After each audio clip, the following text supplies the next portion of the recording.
Alors bonjour à tous, bienvenue dans une nouvelle vidéo.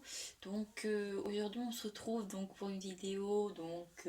En fait cette fois-ci je vais vous raconter des histoires. Donc cette fois-ci ce ne sont pas des histoires d'horreur ou de paranormal. Non, ça c'est pas des histoires là. Cette fois-ci ça concerne des situations.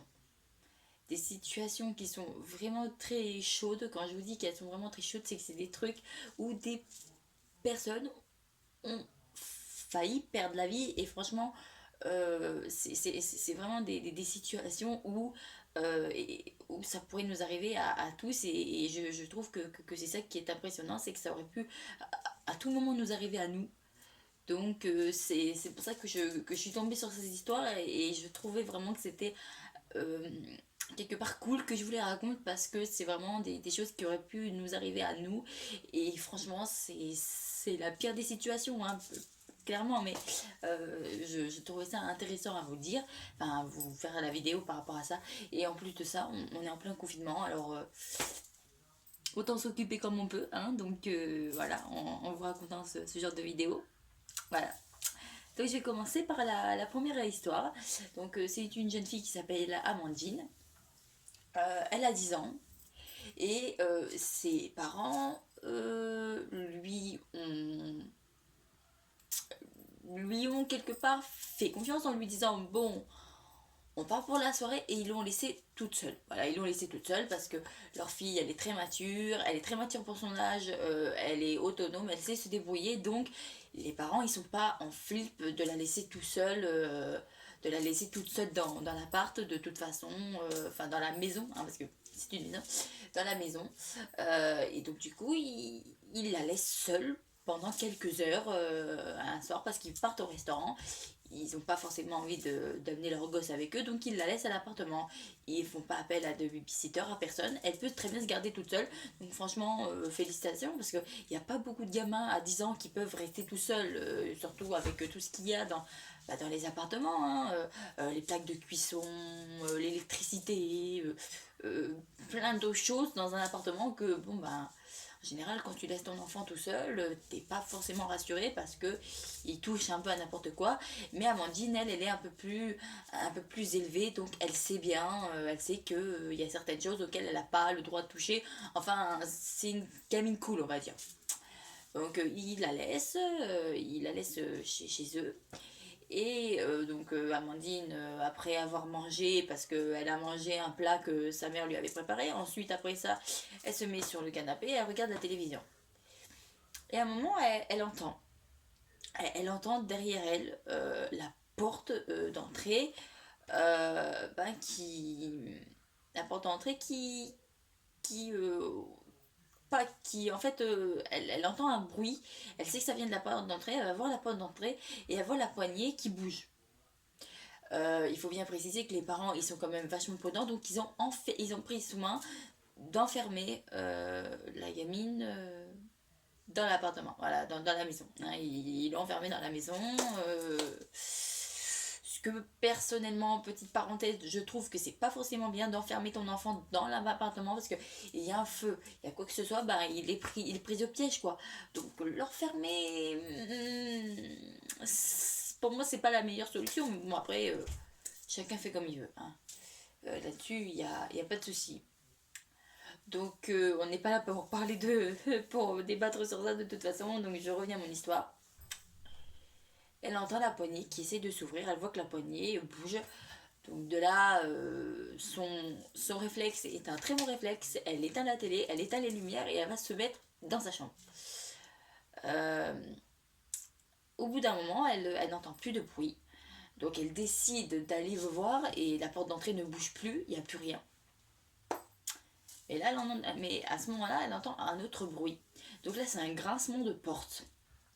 Et elle sait parce qu'elle a l'habitude, parce que dans sa maison, il n'y a qu'une seule porte qui grince. Et en fait, la maison, c'est une maison, ils ont un jardin.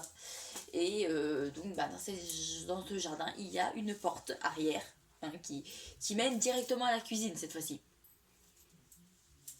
hein, et elle entend cette fameuse porte qui grince. Donc elle comprend que la personne est rentrée. Que la personne est rentrée. Et donc là, flip total, elle prend le téléphone fixe et elle court se cacher dans la salle de bain. Mais dans la salle de bain, il y a quelque chose qui va vite attirer son attention, c'est qu'il y a une sorte de... ça, il n'y a qu'en Amérique hein, qu'il y a, hein, parce que je crois pas qu'ici en France il y a, hein, après je sais pas. C'est une sorte de carré avec une trappe. Enfin, une trappe, c'est plutôt il y a une sorte... Un truc avec... c'est quelque chose pour tirer. Donc elle sait pas ce que c'est, hein, mais elle est curieuse, donc elle va monter sur la lunette des toilettes et elle va tirer ce truc. Et quand elle va se tirer ce truc, et ben, il y a des escaliers, un escalier qui va se déplier et ça va la mener à une sorte de grenier. Donc de là, ben, elle monte dans le grenier, elle arrive à... Je sais pas comment elle a fait son compte, mais elle arrive à refermer la trappe des escaliers et elle se retrouve dans un grenier qui est pas grand. Hein, il est pas grand et tu peux pas être debout dedans. En fait, dedans, tu peux y être, mais à quatre pattes. Tu marches à quatre pattes. Tu peux pas te mettre debout, c'est pas possible. Le plafond est juste au-dessus, mais elle a fermé et elle a appelé les flics et elle est restée dans ce fameux grenier jusqu'à temps que les flics arrivent et interceptent l'homme qui était rentré chez elle. Voilà. Donc voilà, c'est la fin de la première histoire. Donc je trouve quand même que là où je trouve que c'est vachement creepy, c'est qu'il lui cet homme, on ne sait pas. Hein, cet homme il est rentré et on sait tout, on sait pas ses intentions. Hein. Même Amandine, elle sait pas ce qu'elle aurait fait si elle n'était pas tombée sur cette trappe. Et d'ailleurs, ça l'a étonnée parce que elle a dit à ses parents qu'elle ne connaissait pas l'existence de ce grenier et qu'elle est tombée comme ça par hasard et que cette envie de s'en sortir a fait qu'elle a eu cette idée de tirer ce truc et qu'en tirant ce truc, eh ben, elle a découvert ce sorte de grenier mais tout le monde s'est dit, si elle avait pas trouvé le grenier, comment elle aurait fait. Voilà. Et je pense que Amandine est restée traumatisée plusieurs mois après cette histoire, ce qui fait que maintenant ses parents ne la laissent plus seule. Maintenant, ils font appel à une babysitter ou quoi, ils la laissent plus seule parce que ils veulent pas que ce genre d'histoire se répète. Hein, et d'ailleurs, ça se comprend. Donc du coup, ils ne la laissent plus seule et voilà, ils la laissent plus seule parce que ils veulent pas que ce genre d'histoire se reproduise. Voilà. Donc la deuxième histoire que je vais vous raconter, elle est vraiment très très badante, hein, je tiens à le dire. C'est une personne qui est restée, à la suite de cette histoire, elle est restée traumatisée pas mal de temps, hein, un an, hein, donc un an c'est long, hein, donc pour qu'elle soit restée traumatisée pendant un an, c'est que c'est vraiment creepy ce qu'elle a vécu. Hein, et d'ailleurs, je tiens à dire merci à toutes ces personnes qui ont raconté parce que c'est des drames, hein, parce que pour eux c'est des drames.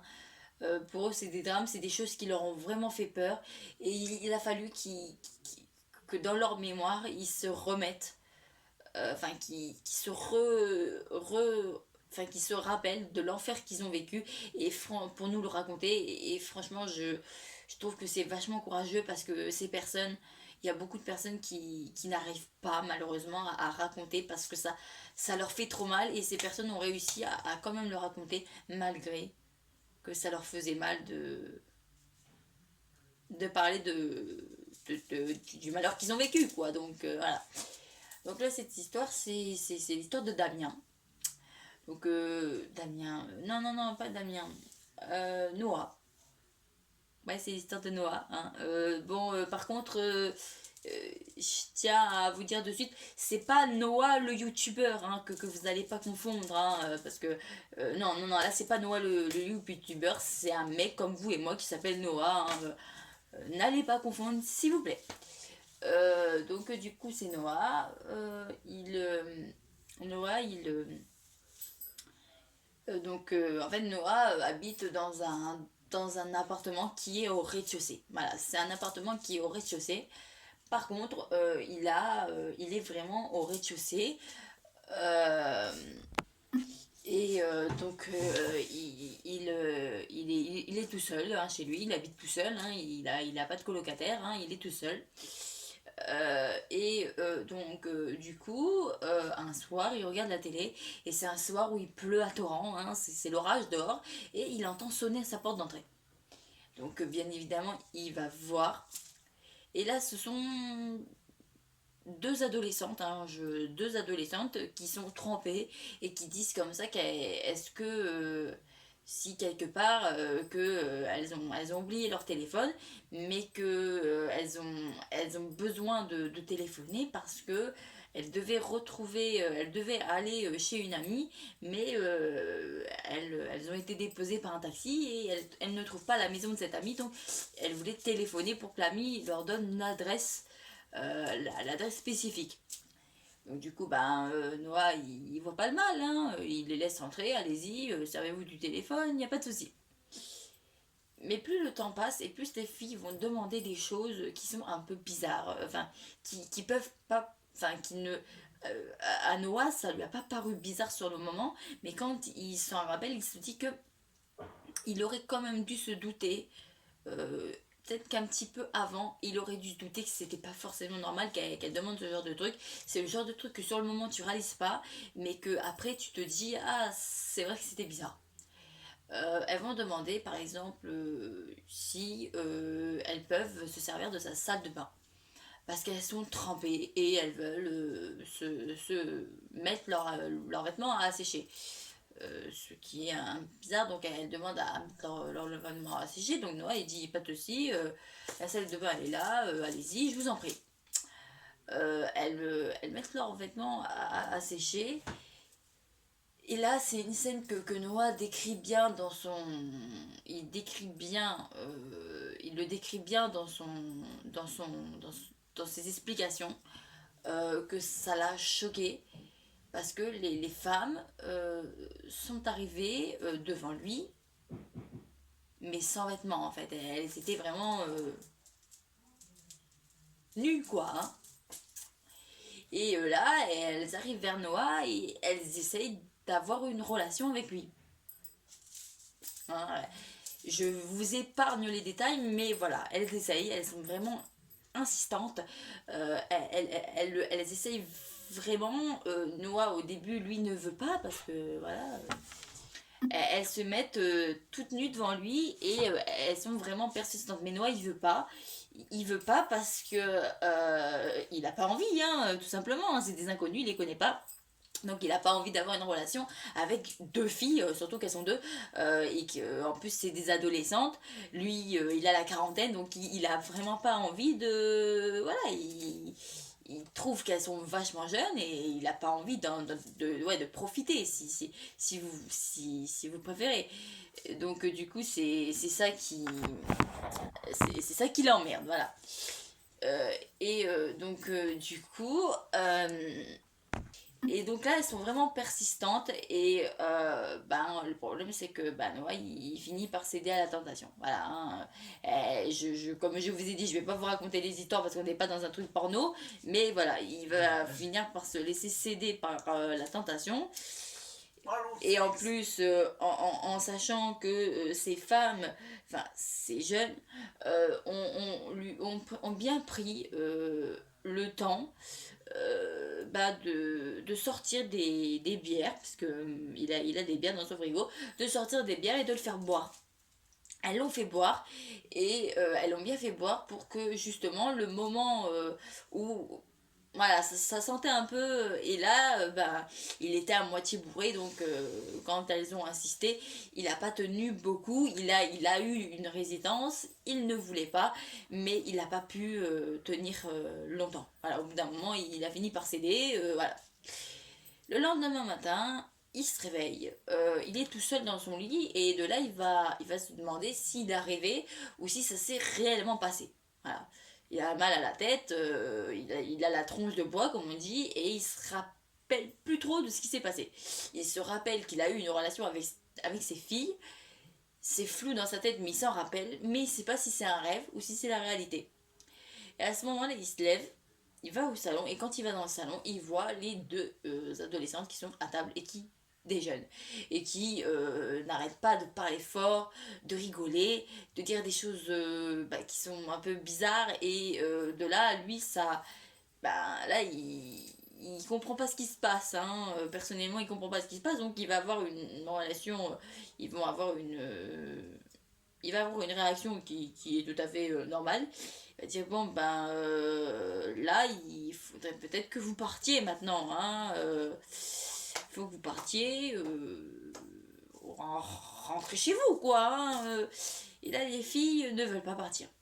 Elles veulent pas partir, elles n'arrêtent pas de dire mais déjeune avec nous, on t'a fait le petit déjeuner, viens manger. Enfin, elles essayent vraiment de le persuader qu'ils viennent manger avec elles. Mais lui, il veut mettre ces femmes dehors. Voilà, c'est le terme.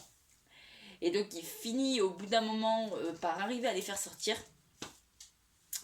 Il les fait sortir et le soir même, le soir, il est en train de rebricoler, il est en train de bricoler parce qu'il y a un de ses lecteurs DVD qui bug. Donc il se connaît un peu en tout ce qui est mécanique. Donc du coup il s'assoit à sa table et il essaye de réparer son lecteur DVD. Et à ce moment-là, ça devient noir. Voilà, il ressent une très grosse douleur à la tête et ça devient noir. Voilà, hein. Et il se réveille, il est attaché sur son lit et de là il voit une femme. Il voit l'une des deux adolescentes assise en train de se pomponner, de se maquiller. Il comprend pas ce qui se passe. Il est en panique totale. Il essaie de crier, mais il peut pas parce qu'il a un scotch sur la bouche, donc il peut pas crier. Il peut rien faire. Il est attaché il a les mains attachées, il a les pieds attachés, donc il est vraiment voilà dans la merde, hein. Et il peut pas parler. Il peut pas parler, il comprend pas ce qui se passe. Et là, il y a une autre ado qui se ramène. Et je vais vous épargner les détails là-dessus. Parce que bon, on est comme sur YouTube, donc je vous épargne les détails. Mais elle le viole. Voilà, c'est le truc. Et donc, du coup, elle le viole. Voilà, je vous épargne les détails, mais cette fois-ci, c'est la femme qui viole le mec. Donc, voilà, elle viole Noah volontairement, parce que lui, il a beau se débattre, mais quand t'es attaché, tu peux pas beaucoup te débattre, hein, c'est très limité, hein. Donc, du coup, voilà, tu peux pas. Et donc du coup, du coup, après il reste attaché. Et là il essaye, mais il essaie de se débattre, mais il n'y arrive pas. Et au bout d'un moment, les femmes vont l'attacher. Elles vont le détacher pour le rattacher à une chaise. Et là, elles vont elles vont se retrouver devant lui, et là, elles vont le frapper, en lui disant que c'est un gros porc, parce qu'il a la quarantaine et il a couché avec des meufs qui ont entre allez 16 17 ans, donc voilà, c'est vraiment un gros porc le mec, hein. C'est vraiment un gros porc. Et donc du coup de là ils disent elle le traite de gros porc, et lui il se défend en disant mais c'est vous qui m'avez cherché, vous m'avez fait boire beaucoup, donc non, c'est moi, j'ai jamais voulu coucher avec vous, jamais, c'est vous qui avez insisté, je voulais pas ça, enfin voilà. Le truc, c'est que elles vont en avoir mais rien à foutre, elles vont continuer à le taper. Et à un moment, il y a quelqu'un qui va taper à la porte, hein, qui va sonner à la porte de chez lui. Et là, c'est un ami qui venait prendre de ses nouvelles, hein, comme ça, une visite à l'improviste, hein. Et pendant qu'elles sont parties et qu'elles sont à l'entrée, vu que c'est une chaise qui roule, hein, vous savez, c'est les fameuses chaises de bureau là, qu'il y a dans tous les foyers, hein, enfin presque, hein. Et donc du coup, il va il va se rappeler que sur le meuble qui est pas très loin de lui, dans un pot, il y a une arme. Et il va avoir ce truc d'essayer comme ça avec l'épaule de faire bouger le meuble pour que pour que le pot casse et qu'il puisse prendre l'arme, quoi. Hein, et personnellement, on sait pas trop comment il va faire. Mais il arrive à faire tomber ce pot, l'arme est par terre. Mais le problème, c'est qu'à ce moment-là, la meuf arrive, parce qu'elle a entendu, une des deux meufs arrive, prend l'arme, le pointe sur le mec et lui dit, enfin sur Noah, il lui dit tu bouges pas ou ben je te bute quoi. Hein. Donc du coup ben Noah il est paralysé, il sait pas trop il sait pas trop ce qu'il peut faire, mais une chance pour lui, elles l'ont attaché seulement le haut du corps, ses jambes ne sont pas attachées, donc il a toujours la mobilité. Et de là, il va tenter le coup ultime pour se sauver. Ça veut dire donner un énorme coup de pied droit devant lui, ce qui fait qu'il va toucher la jeune femme au ventre. Hein, il va lui donner un coup de pied au niveau du ventre. Et la femme, elle va lâcher elle va lâcher le flingue. Et de là, il va crier très fort. Son ami va l'entendre et donc du coup il va arriver assez vite, il va pour le détacher, mais il y a l'autre nana derrière qui arrive et de là Noah dès qu'il est détaché il fait ça en réflexe, il prend le revolver et il tire dans la jambe de la jeune femme, il lui a tiré dans la jambe parce qu'il voulait pas la tuer, hein, mais l'arrêter. Et donc il pouvait pas mieux l'arrêter que en lui tirant une balle dans la jambe et son copain a réussi à immobiliser l'autre fille qui était tombée par terre parce qu'elle s'était pris un coup de pied. Et de là ils ont appelé les policiers. Les jeunes filles se sont fait embarquer et donc du coup Noah est resté dans son appartement. Mais maintenant, il n'ouvrira plus jamais à personne. Hein, voilà, il n'ouvrira plus jamais à personne. Donc voilà, donc lui, il a vraiment failli mourir hein, sur le coup. Hein. C'est vraiment, je crois que dans toutes les histoires que j'ai racontées, c'est la première fois où j'ai ce genre d'histoire. C'est vraiment rare que ça arrive que ce genre de choses-là arrive, mais ça peut arriver. Hein, c'est vraiment des situations typiques. Donc voilà, c'est vraiment, et c'est vraiment bien que Noah ait pu nous raconter cette histoire pour. Voilà, c'est vraiment bien. C'est une histoire qui est vraiment très rare. Et franchement, je l'ai trouvé bien. Donc maintenant, on va passer à la dernière histoire. Hein. Donc là, cette fois-ci, c'est l'histoire de Lydia. Donc elle est assez courte, cette histoire. C'est l'histoire de Lydia. Elle sort de boîte. Voilà, elle sort de boîte. C'était un samedi soir. Elle a voulu aller faire la teuf avec ses amis. Et elle va rentrer chez elle. Donc elle sort de la boîte. Elle n'a pas ce réflexe qui est de sortir avec les amis, non, elle va rentrer toute seule. Franchement, bon courage, hein, surtout pour rentrer à 3h du mat tout seul, vas-y, hein, fais-le. Donc du coup, elle marche tranquille et à un moment, elle va faire tomber son sac et au moment où elle se baisse pour ramasser son sac, elle va se rendre compte de quelque chose qui va la marquer, qui va la traumatiser, c'est qu'elle va remarquer qu'il y a quelqu'un derrière elle qui marche et qui s'arrête dès qu'elle s'arrête. Donc là, elle comprend vraiment que le mec qui est derrière elle, c'est vraiment quelque chose voilà, qui veut pas de bien. Donc elle récupère le sac, elle essaie de marcher vite, mais elle a beau marcher et elle voit que ce mec n'arrête pas de la suivre. Donc elle est en panique totale parce qu'elle sait pas quoi faire, elle sait que ce mec la suit et elle sait que si jamais elle s'arrête trop longtemps, il pourrait peut-être faire quelque chose. On sait pas. Donc du coup, elle va marcher et elle va essayer à un moment elle va tourner et à un moment elle va tourner dans un virage, elle va voir que le mec est toujours derrière elle et là elle va faire quelque chose qui fait encore partie de l'instinct de survie.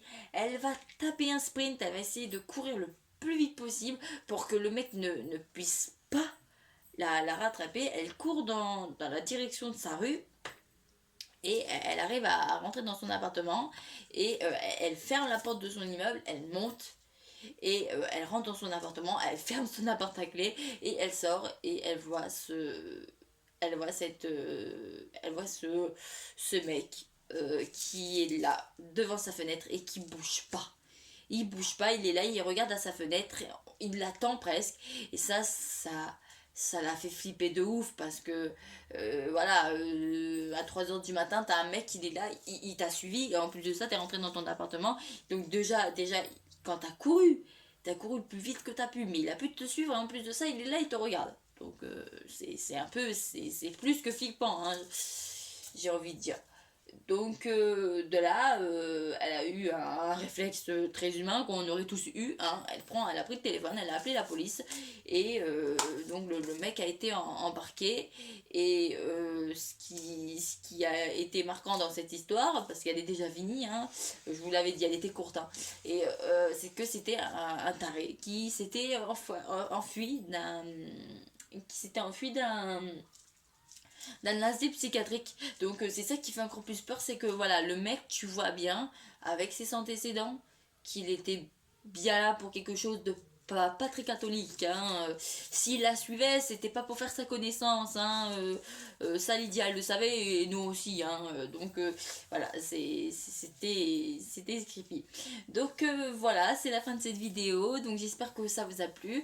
Donc voilà, cette fois-ci, c'était vraiment... Moi, j'ai trouvé vraiment que c'était cool parce que pour une fois, c'était des histoires qui ont été où les gens leur sont arrivés des trucs vraiment mais vraiment horribles qui peut arriver à n'importe qui. Donc c'est ça que je trouve super dans cette vidéo. C'est que, et en plus j'en avais jamais fait, je crois que c'est la première fois que je fais une vidéo comme ça, où on ne raconte pas des histoires d'horreur, mais qu'on raconte des histoires assez folles, hein, qui peuvent arriver à n'importe qui. Et franchement, j'espère que ça vous a plu. En tous les cas, si ça vous a plu, j'en referai. Hein, dites-le moi dans les commentaires et je referai, hein, quand j'aurai l'occasion, je referai des vidéos de ce genre. Donc surtout, n'hésitez pas à me dire si ça vous a plu ou pas. Et comme ça, je referai des vidéos comme ça. Voilà. Donc sur ce, ben, je vous souhaite un très bon confinement, hein, même si c'est pas une fête, hein, j'en suis consciente.